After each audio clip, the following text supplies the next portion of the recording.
सरफरोशी की तमन्ना अब हमारे दिल में है। देखना है जोर कितना बाजुए कातिल में है। आतंकवादियों को सजा देना ईश्वर का काम है, लेकिन उनको ईश्वर तक भेजना हमारा काम है। यह कहते हैं हमारे देश के नौजवान, यह कहते हैं हमारे देश के रणबांकुरे, यह कहते हैं हमारे देश के बॉर्डर पर तैनात फौजी। और जब इस टैंक में सवार होकर के वह सरहद पर हुंकार भरते हुए नजर आते हैं, ललकार देते हुए नजर आते हैं, यलकार करते हुए नजर आते हैं और भारत माता के जय घोष के साथ दुश्मनों पर अचूक निशाना साधते हैं, तो भारत का परचम लहराने से कोई नहीं रोक पाता। यह जो टैंक आप देख रहे हैं, यह कोई मामूली टैंक नहीं है।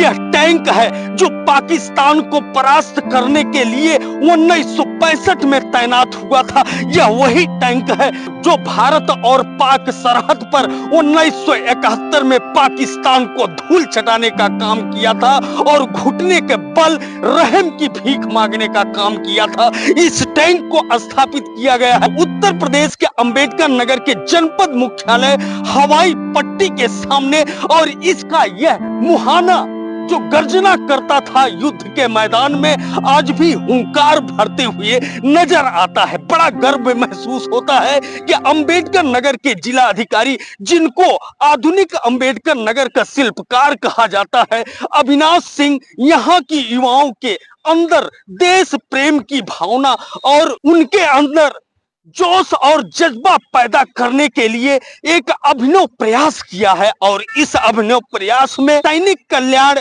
पुनर्वास अधिकारी कर्नल बीके शुक्ला उनका सहयोगी बने हुए हैं, और दोनों लोग साथ में मिलकर के जिस तरह से यहाँ के युवाओं के अंदर जोश, जज्बा और देश के प्रति ऊर्जा पैदा करने के लिए प्रयास कर रहे हैं, उसी का नमूना आप यह देख सकते हैं टैंक, और उसी का नमूना अंबेडकर नगर के कई चौक चौराहों पर देखने को मिलता है।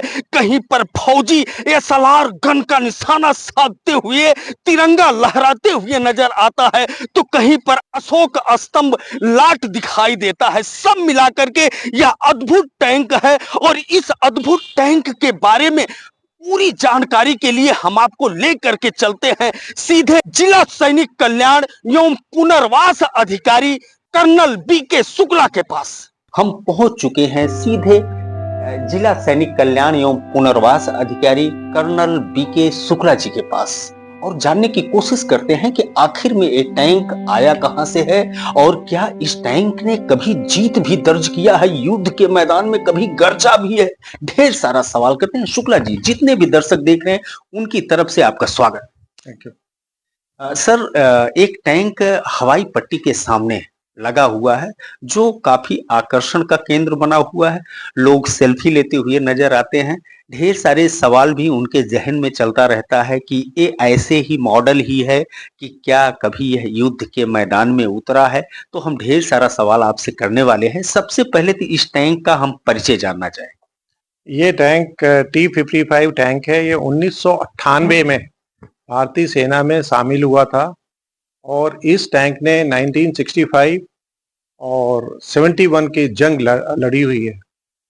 और 71 में आपने 4 और 5 दिसंबर 1971 में ये बैटल ऑफ लोंगोवाला जो राजस्थान में है, वहाँ पे इस टैंक की बदौलत, T-55 टैंक की बदौलत तकरीबन 93,000 पाकिस्तानी सैनिकों ने सरेंडर किया था।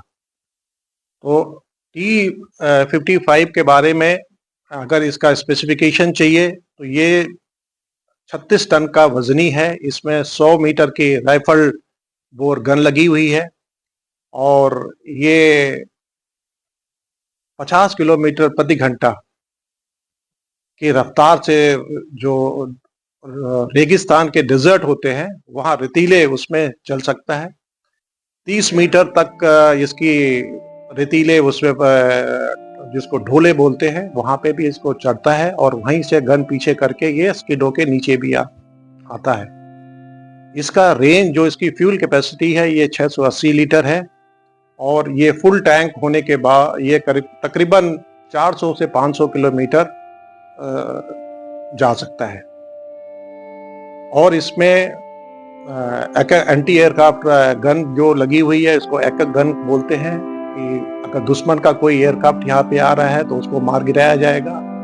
स्मॉल आर्म के लिए जैसे अलग है तो उसमें 7.62 mm की इसमें मशीन गन भी इसमें लगी होती है।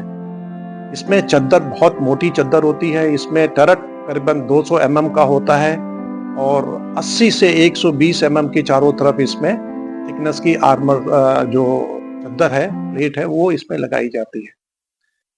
इसमें फायर करने की जो गोले हैं, इसमें 4 का क्रू होता है, ड्राइवर, गनर, लोडर और कमांडर। और ये 35 से 40 राउंड इसमें एट ए टाइम ये फायर कर सकता है। शुक्ला जी, लोग बड़े सामान्य नजरों से उसको देख रहे हैं। लोगों को नहीं मालूम कि ये इतना महत्वपूर्ण टैंक है जिसने 1965 और 1971 के जंग में दुश्मनों के दांत खट्टे कर दिए, उनको आत्मसमर्पण करने पर मजबूर कर दिया। यह वह टैंक है। इस तरह का जानकारी पहली बार लोगों के सामने आ रहा है। और दूसरा, मेरे ख्याल से अंबेडकर नगर के इस छोटे से भूभाग पर पहली बार कोई टैंक स्थापित हुआ।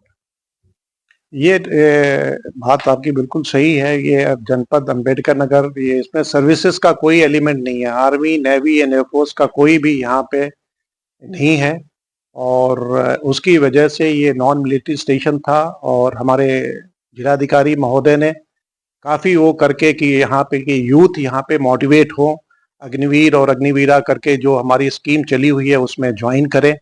और उनके लिए ये एक मोटिवेशनल डिस्प्ले है। ये मोटिवेशनल है उनको। और इसके आगे हम इसमें सीढ़ियाँ भी बनाने जा रहे हैं और इसमें काफ़ी कुछ इसका डिस्प्ले मटेरियल भी वहाँ पे रखा जाएगा। आगे के भी प्रोग्राम है, जिलाधिकारी महोदय से डिस्कस भी हुआ है। अभी पिछले सैनिक बंधु मीटिंग जो 29 तारीख को हुई थी, उसमें हमारा प्रपोजल ये था कि 4 तोपे आए। अब क्या है, हमारा सेना भवन के पास क्या अवेलेबल है वो तो कॉन्फिडेंशियल होता है। वो हमें कोशिश ये की जाएगी कि 4 तोपे लाए, उसमें एक आधी तोपे हम वहाँ पे भी लगाए, जिससे कि हमारा जो यहाँ पे अम्बेडकर नगर का यूथ है वो मोटिवेट होके हमारी सेना में, आर्मी, नेवी एंड एयरफोर्स में ज्वाइन करे। इसको कर्नल बीके शुक्ला सर, बड़ा अजीब सा मुझे ये लग रहा है कि आज मैं देख रहा हूं कि कई चौराहों पर आपने राइफल के साथ, गन के साथ सिपाही का स्टैचू लगाया है। बीच में स्तंभ है, अशोक लाट है। इसके अलावा कई चौराहों पर फौजियों का स्टैचू लगा करके, और फिर उसके बाद टैंक आप, फिर उसके बाद तोप। आखिर में ये सब करने के पीछे डीएम अविनाश सिंह और कर्नल बीके शुक्ला जी का क्या मोटिव है? क्या चाहते हैं वो? इतना फौज की सारी चीजें, क्या राष्ट्रवाद की जो एक ऊर्जा होती है वो यूथ के अंदर लाने के लिए ये सब प्रयास? देखिए, यो जो यूथ के अंदर जो ऊर्जा लाना है वो तो बिल्कुल सही है। हम चाहते हैं, डीएम साहब भी यही चाहते हैं, यहाँ पे जिलाधिकारी महोदय, कि ये नॉन मिलिट्री स्टेशन होने के नाते हमारे पास यहाँ पे कुछ नहीं है जिससे कि यूथ हमारा मोटिवेट हो। और ये चीज़ें जो आएंगी, इससे हमारा यूथ काफ़ी मोटिवेट होगा और वो सेना में ज्वाइन करेगा। और उसके लिए आगे जाने के लिए, तरक्की करने के लिए बहुत बड़ा चीज़ है। जो लेन उसको पकड़नी है, सही रास्ता जिसको कहते हैं, सही रास्ता पकड़ने में बड़ा मददगार होगा। यूथ हमारा भटकेगा नहीं। ये हमारे जिलाधिकारी महोदय का वो था कि इसमें यहाँ पे ये किया जाए। और जो आपने देखे हैं तिराहे और चौराहे जो नामीकरण किया गया हुआ है, वन्ना चौराहा जो सिपाही धनुषधारी वीर चक्र मरणोपरांत 1962 में है, उनके नाम पे है।